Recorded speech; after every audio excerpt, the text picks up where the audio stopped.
Halo Tribuners, kita kembali lagi di Teman Ngobrol, ruang dialog untuk bertumbuh. Kali ini seperti biasa kita bakalan membawa tema yang luar biasa yang pastinya relate nih dengan Tribuners. Apalagi tema ini mengenai parenting, Miss, yaitu parents with in-laws. Oh, ini bakal panas banget nih.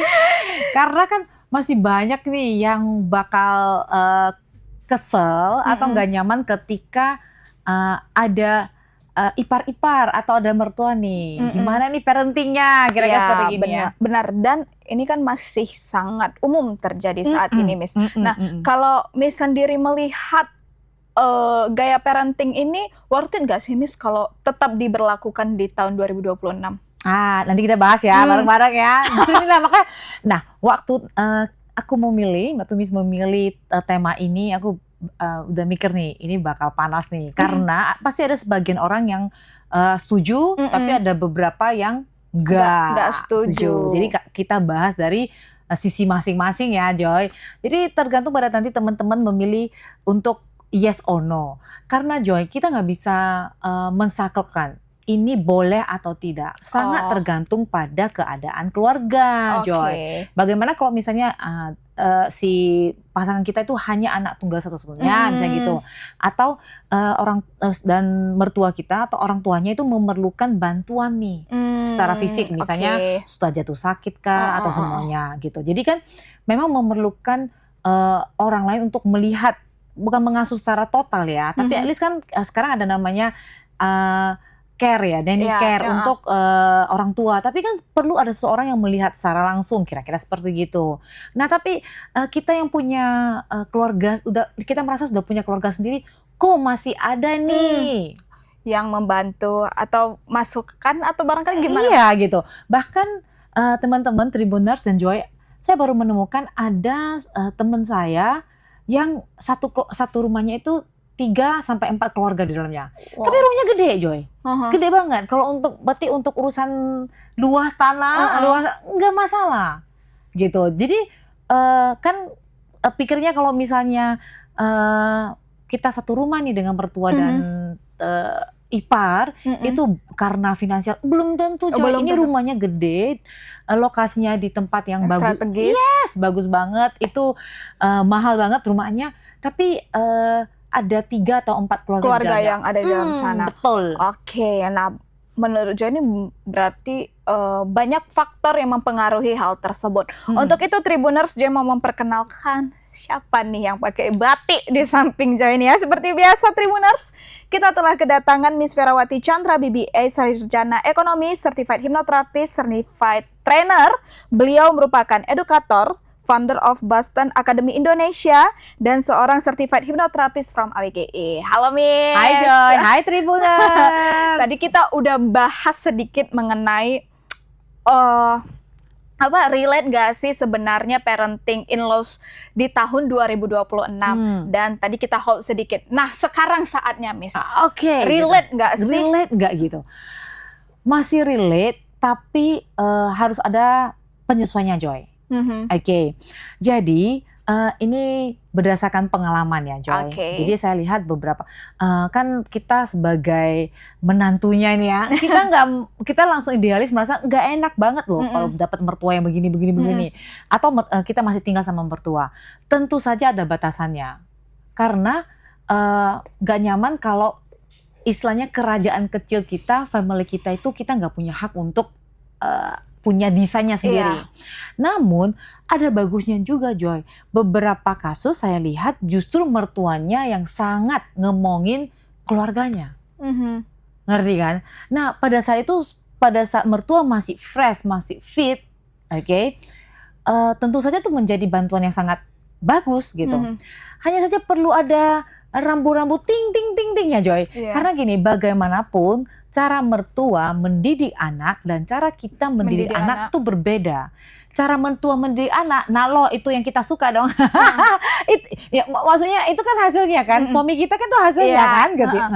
Nah, tetapi kadang-kadang ada beberapa mertua yang lupa kalau generasi sudah Berbeda. berubah gitu. Jadi beberapa waktu lalu saya ada ngobrol dengan seorang sepasang orang tua, anaknya ada 2, satunya Oke. usia 6 kalau nggak salah, laki-laki, mereka 2 bersaudara.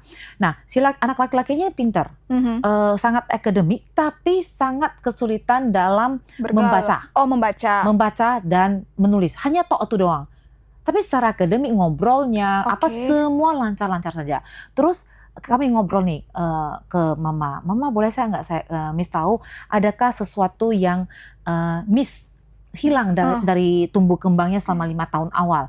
Ternyata ada. Jadi ternyata neneknya si anak ini, berarti mamanya si mama itu meninggal di saat usia anak 1 tahun dan mamanya berkabung. Oh, Jadi jadi si mama ini nggak bisa ngerjain yang lain lah istilahnya gitu, berkabung dan berkabung yang lama 8 bulan. Anak ini quote-unquote-nya dititipkan ke rumah mertua, yang dimana mertuanya itu memparentingkan dengan gadget. oh, asal tenang lah anak ini. Nah, dan mertuanya ini punya satu aturan main bahwa anak-anak tuh zaman sekarang nggak bisa kalau nggak ada gadget. Nah, itu tentu saja itu ternyata bertolak belakang dengan parentingnya si mama. Dari nenek dengan mama itu berbeda. Nah, tapi karena sang mama masih berduka dan kayak pokoknya merenung tiap hari di dalam kamar doang. Jadi secara mama dia nggak bisa berperan kan. Akhirnya dia titipkan ke tempat mertua bersama satu kakak asuh. Dan namanya kakak asuh ini kan tidak punya standarisasi parenting ya.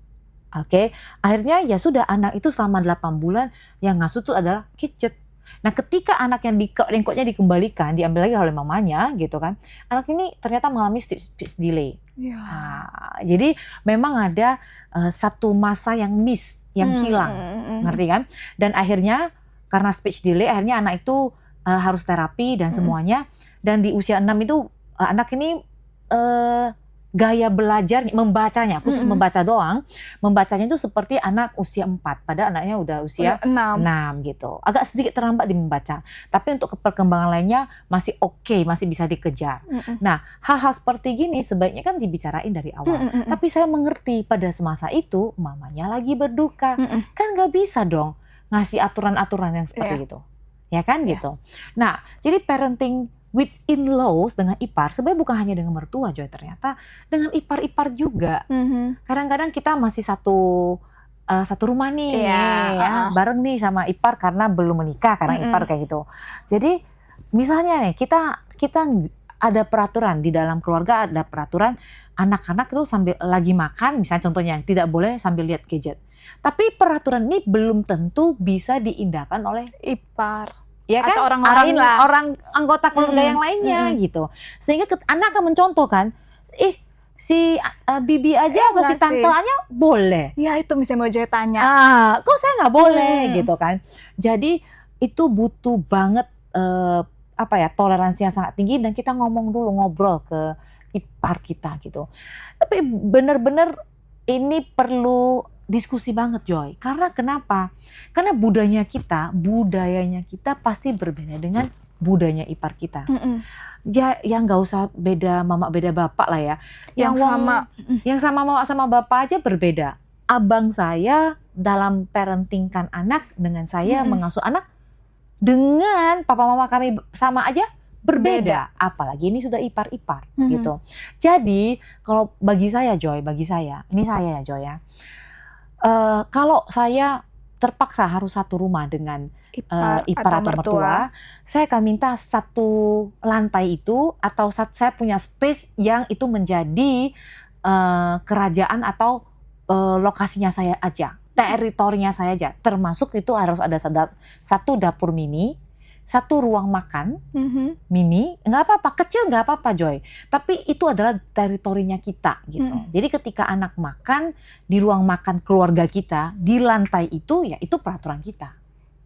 Joy ngerti kan? Toh sama seperti ketika kalau anggaplah kita beda rumah dengan mertua. Terus ketika anak berkunjung ke rumah neneknya, tapi peraturan kita kan sudah hilang langsung kan? Iya. Betul nggak Joy? Betul. Gitu. Jadi ini sama, cuma jaraknya deket aja gitu aja.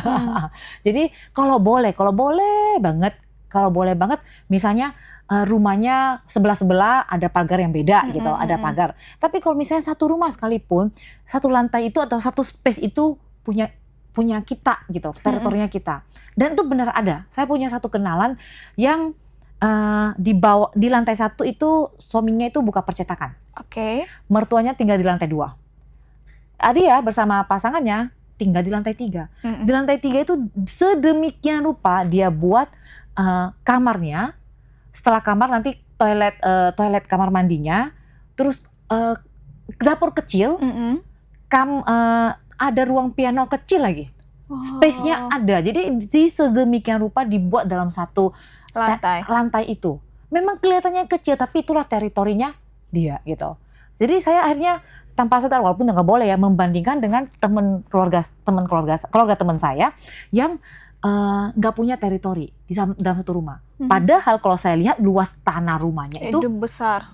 Iya, bahkan dengan teman saya yang pertama itu sepertiganya doang. Wow. Ya, gitu. Jadi akhirnya ketika punya teritori sendiri, kita jadi merasa punya hak bicara. Kita jadi merasa punya hak untuk mengatur keluarga kita sendiri. Jadi, tension, tekanan-tekanan dan gesekan itu lebih kecil, gitu kira-kira Joy. Nah itu tips dari Miss Vera kalau semisalnya kita No tinggal choice ya, no choice gitu ya. tinggal bareng mertua atau ipar. Tapi kan Miss, seringnya dengan pengasuhan mertua atau ipar ini, maaf ya Tribuners, sering sekali menimbulkan konflik. Iya. Iya. Jadinya dengan yang udah Miss jelaskan ternyata pun berpengaruh dengan tumbuh kembang anak. Nah, Joy pernah merasa ada di momen ini bukan apa ya, bukan pribadi Joy, bukan kepada saya. Dia tuh jadi condong ke kakek neneknya. Iya, dia akan, biasanya anak-anak pintar banget Joy.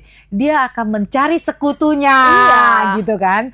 Nah, biasanya kalau saya, dan ini udah terjadi ya, maksudnya sang pasangan suami istri ngobrol nih ke mama papanya. Biasanya ditengahin lah oleh ini mamanya siapa nih. Mami, kalau misalnya anak-anak di atas 10 tahun udah wajib masuk ya gitu, tapi tanpa si anak. Misalnya langsung ngomong, Mami ketika saya lagi ngedidik anak, saya lagi marah, Mami jangan ikut campur ya. Nah, kira-kira seperti itu. Nah biasanya kadang-kadang kan orang tua nggak sampai hati nih. Iya bener kan gitu. Mereka sayang, pada dasarnya sayang dengan cara mereka yang belum tentu tepat. Karena kita merasa, nggak bisa loh anak zaman sekarang diginiin gitu kan. Nah, sebaiknya kita pilih ruangan yang tidak bisa diintervensi. Misalnya di daerah teritori kita.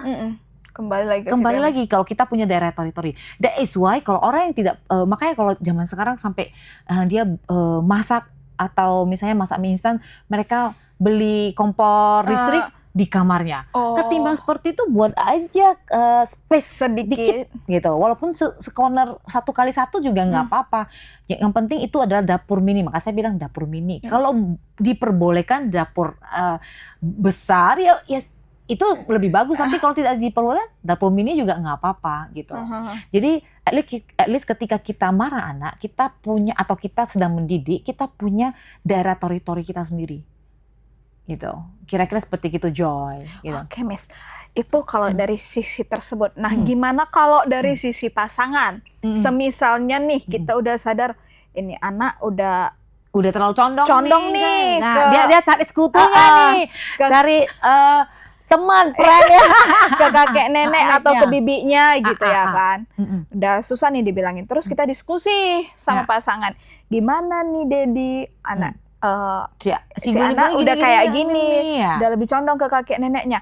Nah, justru si suaminya ini, si dedinya ini berpihak kepada keluarganya. Waduh, ini konflik double ya.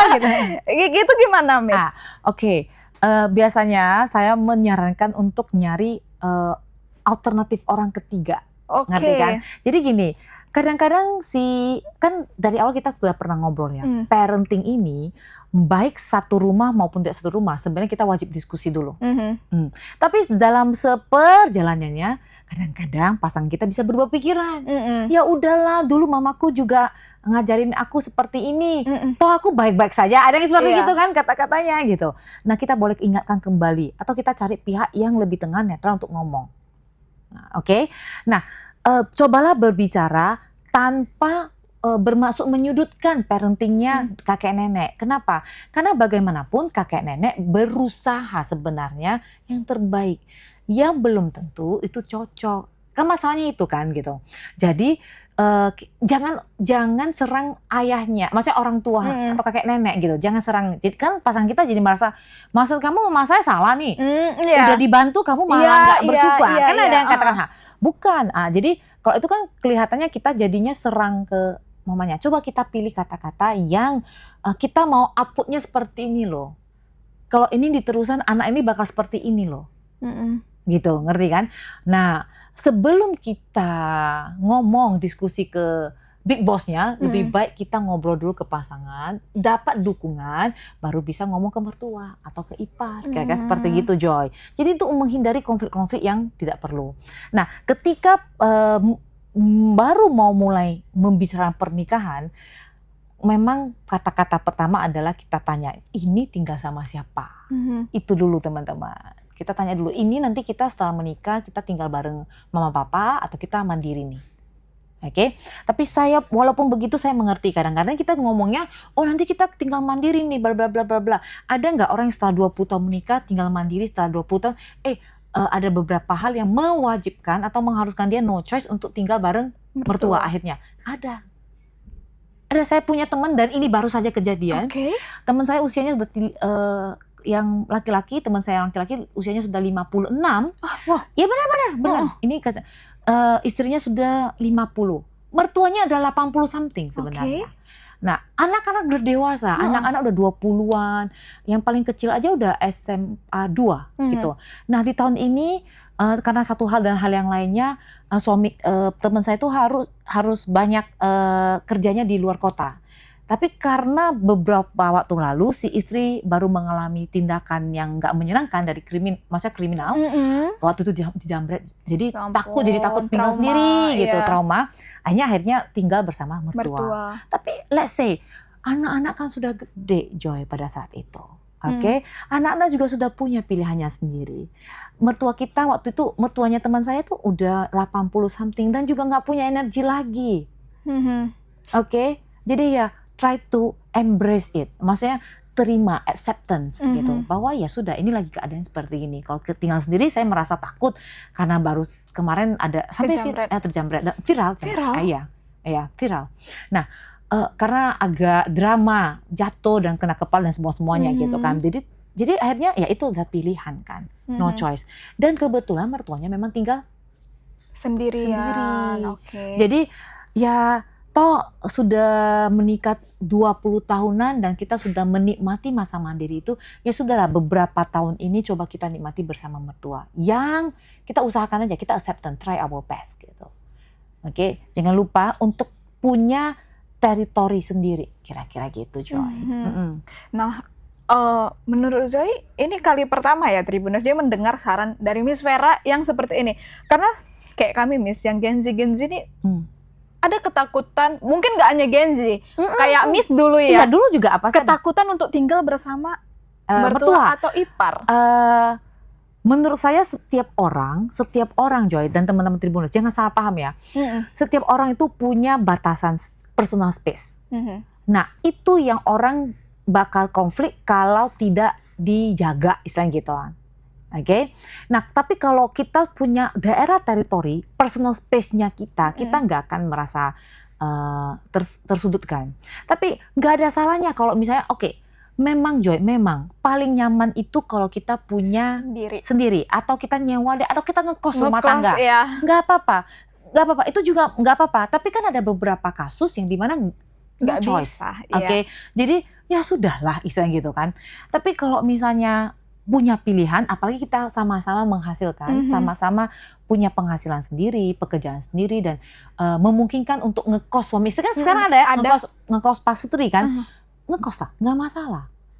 Karena kalau di luar sekalipun, di luar negeri sekalipun, ya kan gitu kan, anak-anak umur 17-20 kan sudah di kick out. Iya. Kita bilangnya itu kejam, tapi ternyata ya memang harus mandiri gitu kan. Tapi ketika ini saya bicara sebagai kalau misalnya ada situasi di mana kita nggak bisa, jadi wajib harus kan we have no choice. Tapi kalau kita masih punya pilihan ngekos pasutri, pasti bisa Joy. Karena bagaimanapun mandiri itu jauh lebih menyenangkan, manis ujungnya, lebih menyenangkan ujungnya. Memang waktu prosesnya terasa, aduh kita yang dulunya nggak bayar uang listrik jadinya harus bayar uang listrik, kita yang dulunya nggak bayar uang air, nggak bayar uang jaga malam, nggak bayar uang ngekos, nggak bayar ini, jadinya harus mandiri gitu kan. Memang pada prosesnya pahit Joy, tetapi manis di ujungnya istilahnya gitu, hasilnya lebih manis. Kita sebagai suami istri jauh lebih kompak Joy. Karena kita menghadapi bersama. Betul. Jadi ngerti maksudnya kan gitu kan. Jadi kalau misalnya kita terpaksa and no choice, oke, dan harus tinggal di rumah mertua, sebaiknya ya siapkan langkah-langkah yang tadi. Oke, kira-kira gitu Joy. Ketimbang kita wajib nggak bisa gitu, ketimbang gitu kan Joy. Wes ini nih pertanyaan terakhir dari Joy. Nah, lantas Miss, bolehlah dikasih tahu ke Tribuners apa-apa aja nih yang perlu kita diskusikan kepada calon istri atau calon suami kita, calon pasangan kita seumur hidup nantinya untuk berumah tangga. Kayak tadi kan Miss bisa bilang masalah tempat tinggal kita diskusikan sama pasangan. Apa aja lagi Miss? Ada beberapa masalah tempat tinggal memang pasti. Masalah manajemen keuangan. Oke. Ini siapa yang bayar? Nggak apa-apa, ngobrol aja dari awal supaya nggak ada prasangka harus laki-laki aja atau harus aku aja gitu, ngerti kan gitu. Ngomong aja. Terus masalah utang. Utang? Iya, kita perlu tahu pasangan kita sebelum menikah tuh punya hutang berapa atau apakah dia punya hutang nggak gitu kan. Terus income dan hutang itu satu sekaligus ya Joy gitu kan. Jadi konflik manajemen keuangan itu lebih ditipiskan istilahnya gitu kan. Nah nextnya masalah parenting juga perlu. Oke. Terus konflik emosi nih, contohnya gini nih. Joy tipe, kalau kita pasangan ya. Joy kalau lagi kesel, lagi marah, Joy pengennya sendiri dulu atau Joy mau saya deketin, like do you want me to ask you? Atau kamu mau butuh space dulu? Butuh space dulu. Jadi iya, look ya, ternyata Joy butuh space dulu. Ada beberapa orang yang butuh space dulu, jangan langsung ditanya-tanya. Tapi ada beberapa orang, aku pengen kamu tanya, tapi aku nggak pengen kamu tanya karena aku mau kamu tanya gitu kan. Paham. Dan itu benar loh, ada aku pengen kamu tanya aku kenapa, tapi aku nggak mau kamu tanyain karena aku suruh kamu tanya. Kira-kira gitu kan, ada yang seperti gitu. Terus dia jual mahal deh. Terus pasangannya atau suaminya nggak ngerti. Terus aku tanya, terus dia jadi konflik manajemen itu perlu ditanyain gitu kira-kira. Nah ini sebenarnya bukan hanya pasangan Joy, jadi kakak Ari juga gitu. Karena waktu kita bersaudara, waktu kita melihat waktu abang kita atau kakak kita pulang, mukanya panjang, apa yang mengerut, cemberut. Kan kita karena kita sudah terbiasanya, kita tahu memang kayak gitunya dia, nanti juga reda sendiri ya gitu kan. Tapi itu dengan saudara atau abang kakak kita. Tapi kalau dengan pasangan, karena dia tidurnya juga di sebelah kita, somehow we don't have that personal space with them gitu. Lebih baik kita tanyain. Ada yang seperti gitu. Bahkan waktu sesimpel waktu kita jalan-jalan Joy, kan ada beberapa teman tipenya yang traveler, ada tipenya yang sangat tourism gitu, turis banget gitu kan. Jadi kalau itu tidak dibicarakan dari awal, itu bisa jadi konflik. Nah, tadi udah bilang ya, kita tinggal di mana, terus finansial seperti apa, termasuk utang piutang gitu kan. Terus konflik, manajemen konfliknya. Terus aku tanya nih, aku kan cari bahasa kasihnya. Love language. Jadi karena ada orang yang kalau kita nggak mempelajari love language-nya, kadang-kadang pasangan tidak tahu aku sudah kasih yang terbaik. Kok dia nggak merasa ya aku sayang gitu. Oh. Itu jadi pemicu, oke. Dan deal-dealan dulu di awal. Misalnya kita dan lower the expectation. Selalu lower the expectation ya. Kadang-kadang misalnya gini nih, saya pribadi suka dengan saya agak lasak ya. Saya suka dengan sport gitu. Tapi kalau pas dulu pasangan saya tuh suami saya nggak suka dengan sport. Tapi nggak benci ya, tapi ya biasa aja, so-so. Ngapain sih? Kayak ngapain sih hari Minggu kita harus lari gitu? Can we just sleep gitu kan?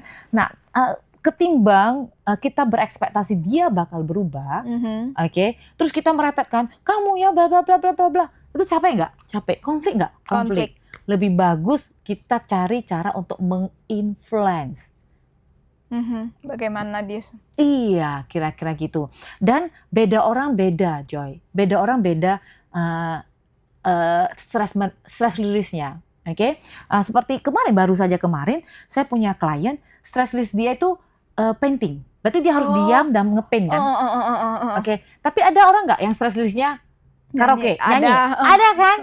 Oke. Jadi kalau misalnya ada orang yang apakah mereka tidak cocok jadi pasangan misalnya gitu, belum tentu. Tapi itu bisa kita cari jalan tengahnya. Pada saat kamu painting, kamu jangan deket-deket dia yang lagi nyanyi gitu, yang suaranya masih penyanyi kamar mandi kayak gitu. Tapi yang bagian nyanyi kan dia nyanyi setelah itu lega. Yang nge-painting ini juga dia butuh personal space untuk fokus dengan paintingnya. Sebenarnya itu bisa dibicarakan kan, Joy? Bisa. Bisa ternyata. Kira-kira seperti itu. Jadi semuanya itu wajib komunikasi gitu. Hargai personal space masing-masing. Kalau enggak, karena bakal jadi konflik. Kelihatan kecil, Joy. Kelihatannya kecil banget. Tapi karena kecil, akhirnya meledak. Besar. Gitu. Kita nggak mau kalau meledak lebih susah gitu. Jadi buat teman-teman yang baru saja merencanakan mau menikah dan sudah mau menikah nih, ada beberapa hal seperti tadi ya, konflik manajemen, keuangan, gaya pacaran setelah menikah, diskusikan aja dulu semuanya sebelum menikah gitu. Nah, kalau senyamannya tinggalnya ini mandiri teman-teman, oke?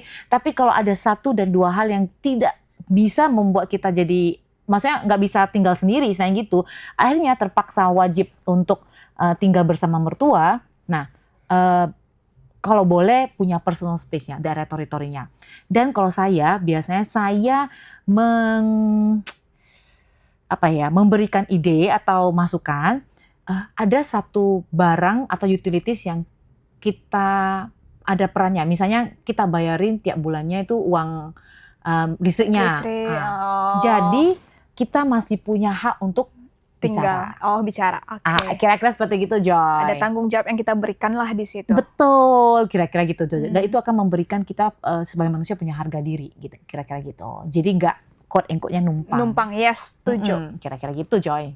Oke, itu dia tadi ya Tribuners mengenai parenting in laws ya. Ada beberapa saran, tips yang udah dikasih Miss Vera. Ya, jadi buat kalian mungkin yang ada di luar sana, Tribuners yang lagi merasakan momen parenting in laws dan lagi sepet-sepet hatinya. Yes. Nah, bisa nih beberapa trik ini dilakukan untuk kehidupan kalian. Terima kasih Miss Vera udah mampir ke Tribun Medan dan nggak bosan-bosannya untuk mengisi podcast kita Teman Ngobrol. Semoga insight yang Miss berikan bermanfaat bagi Tribuners yang ada di rumah. Buat teman-teman yang masih punya pertanyaan atau misalnya kita mau diskusi, boleh hit ke DM ke Instagram Ferawati_Chandra. Oke, itu boleh juga. Boleh. Ada kan saya baru lagi aktifkan account TikTok. Jadi nanti kita taruh ya TikTok di bawah. Jadi ada beberapa nih komentar. Nah, ternyata tema-tema yang ini, Joy, itu justru dapatnya dari teman-teman followers di TikTok. Kira-kira. Kalian bisa juga jumpai Miss Vera. Apa nama TikToknya Miss? Ferawati_Chandra tapi ada 5, kode 5, nomor 5 yang di belakang, kira-kira gitu. Oke, itu dia ya Tribuners, nanti kita tulis di bawah nih. Oke, kalau begitu aku Joy. Aku Miss Vera. Dan yang kru bertugas pamit undur diri. Jangan lupa saksikan Teman Ngobrol di episode selanjutnya. Bye Tribuners, sampai ketemu lagi. Bye-bye.